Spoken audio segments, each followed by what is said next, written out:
حسبي ربي جل الله ما في قلبي غير الله. Assalamualaikum warahmatullahi wabarakatuh. Innal hamdalillah nahmaduhu wa nasta'inuhu wa nastaghfiruhu wa na'udzu billahi min syururi anfusina wa min sayyiati a'malina may yahdihillahu fala yudlil wa la hadiyalah. Asyhadu an la ilaha illallah wa asyhadu anna Muhammadan abduhu wa rasuluh. Amma ba'du. Pertama-tama dan yang paling utama, marilah kita panjatkan puji dan syukur kehadirat Allah Subhanahu wa Ta'ala yang telah memberikan rahmat serta hidayahnya kepada kita semua, khususnya di bulan suci Ramadan ini. Tak lupa, salawat serta salam semoga tercurah limpahkan kepada Habibana wa Nabiyana Muhammad Sallallahu Alaihi Wasallam yang telah membawa kita dari zaman jahiliyah menuju zaman terang benderang seperti saat ini. Hadirin rahimakumullah, seperti yang telah kita ketahui bahwa bulan Ramadan ini adalah bulan yang penuh berkah serta penuh ampunan. Dan juga bulan Ramadan ini seringkali disebut dengan bulan turunnya Al-Quran, yang mana hal ini seringkali disebut sebagai peristiwa nuzulul Al-Quran. Al-Quranul Karim pertama kali diturunkan oleh Allah Subhanahu wa Ta'ala ke Lauhul Mahfuz, yang mana di Lauhul Mahfuz ini tidak ada seseorang pun yang mengetahui bagaimana proses dan kejadiannya di Lauhul Mahfuz. Kemudian setelah di Lauhul Mahfuz, Allah Subhanahu wa Ta'ala menurunkan Al-Quran ke Baitul Izzah. Baitul Izzah merupakan langit yang dekat dengan bumi. Al-Quran diturunkan ke Baitul Izzah ini dalam waktu proses hanya 1 malam saja. Jadi langsung Al-Quran dimulai dari surat Al-Fatihah sampai surat An-Nas, Allah Subhanahu wa Ta'ala menurunkannya dalam 1 malam ke Baitul Izzah.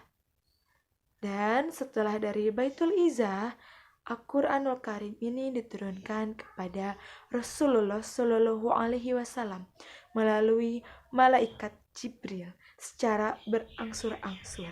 Rasulullah Shallallahu Alaihi Wasallam menerima wahyu dari Allah Subhanahu Wa Taala melalui malaikat Jibril. Selama masa hidupnya, yaitu Rasulullah SAW berusia 63 tahun dan Rasul diangkat menjadi Nabi dan Rasul itu ketika usia 40 tahun. Jadi 63 tahun dikurangi 40 tahun, hasilnya adalah 23 tahun. Dan selama itulah Allah Subhanahu wa Ta'ala menurunkan Al-Quran kepada Rasulullah Shallallahu Alaihi Wasallam secara berangsur-angsur, baik ada yang 5 ayat, 10 ayat, ataupun berapa ayat yang dikehendaki oleh Allah Subhanahu wa Ta'ala sesuai dengan peristiwa-peristiwa yang berlangsung pada saat itu.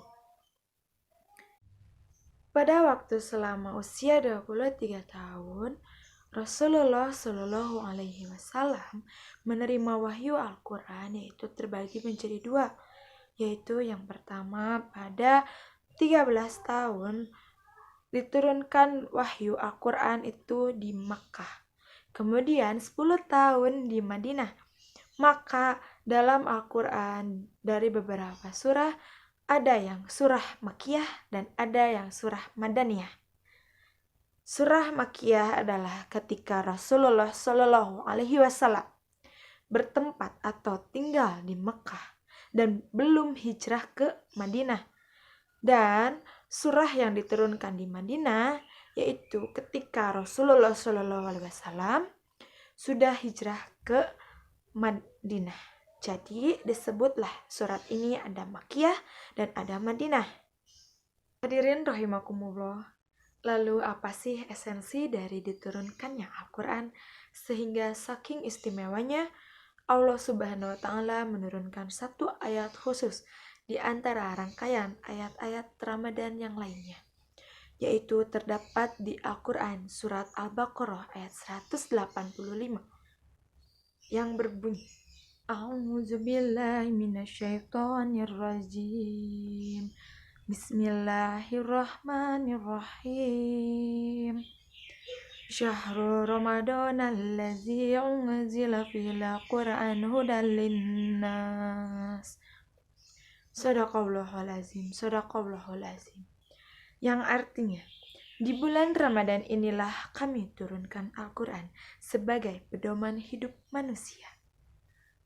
Seperti yang telah kita ketahui berdasarkan ayat tadi, maka Allah Subhanahu wa Ta'ala tidak hanya semata-mata menurunkan Al-Quran kepada Rasulullah SAW untuk disampaikan kepada umat manusia.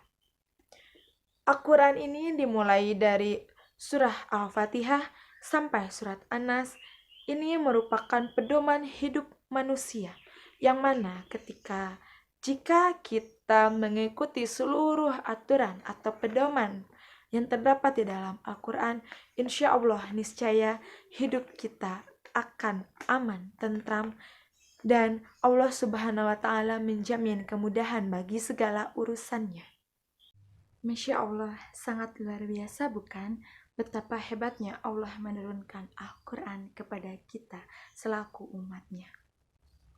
Al-Quran inilah yang akan menyelamatkan kita kelak di akhirat. Dan Al-Quran inilah merupakan pedoman hidup bagi manusia di dunia maupun di akhirat. Maka dari itu, mari perbanyaklah membaca Al-Quran, apalagi di bulan suci Ramadan ini. Dan marilah kita mengamalkannya, walaupun satu ayat di dalam kehidupan kita sehari-hari. Semoga kita selalu diberkahi oleh Allah Subhanahu wa Ta'ala. Demikian yang bisa saya sampaikan. Terima kasih atas perhatiannya.